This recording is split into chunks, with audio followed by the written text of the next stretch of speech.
नमस्ते दोस्तों, मेरा नाम नेहा है। मैं बीचू की स्टूडेंट हूँ, MA second year extension and communication की। तो आज हम सबसे सरल और सबसे इम्पोर्टेंट टॉपिक को समझेंगे। तो टॉपिक का नाम है डिजिटल मीडिया का नियमन, रेगुलेशन ऑफ डिजिटल मीडिया। तो डिजिटल मीडिया में क्या आते हैं, जैसे कि ऑनलाइन समाचार हो गए, सोशल मीडिया हो गए और ओटीटी प्लेटफॉर्म हो गए।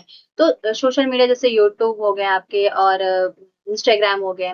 ओटीटी प्लेटफॉर्म है जैसे नेटफ्लिक्स हो गए आपके और जियो हॉटस्टार हो गए। तो ये नियंत्रित करता है, मीन्स कि सही और गलत चीजों को कंट्रोल करता है और ये समझता है कि क्या चीजें सही है और क्या चीजें गलत है। अब बात करते हैं रेगुलेशन की। तो रेगुलेशन मीन्स होता है कि नियम बनाना और कंट्रोल करना, मतलब नियम बना के उसको कंट्रोल किया जाता है। जैसे एग्जाम्पल के तौर पे हम समझते हैं, जैसे सोशल मीडिया पे कोई फेक न्यूज बहुत तेजी से वायरल हो रहे हैं, तो ये फैक्ट चेक करना होता है कि हाँ, ये न्यूज कितना सही है कितना गलत है। इन चीजों को वो कंट्रोल करता है, नियंत्रित किया जाता है उसके माध्यम से। अब इसके उद्देश्य देखते हैं। तो सबसे पहला उद्देश्य जो इसका है, गलत और आपत्तिजनक कंटेंट को रोकना होता है।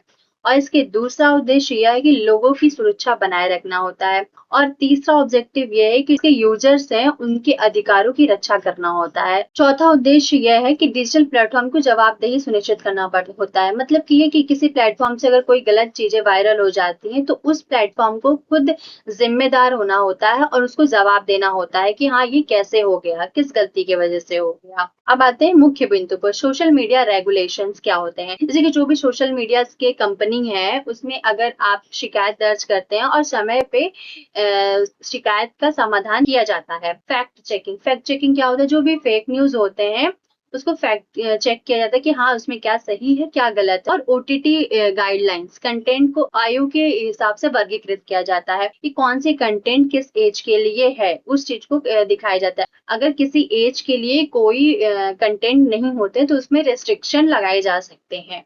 अब आते हैं हम लोग प्रश्नोत्तरी पर। डिजिटल मीडिया का नियमन क्या है और डिजिटल मीडिया नियमन का मुख्य उद्देश्य क्या है और फैक्ट चेकिंग का क्या मतलब है। अगर आपको इन पांचों के अगर आंसर पता है तो आप तुरंत कमेंट में बता सकते हैं। अदरवाइज मैंने इसका आंसर भी दिया हुआ है, आप देख सकते हैं। ये इसके आंसर हैं। Thank you so much.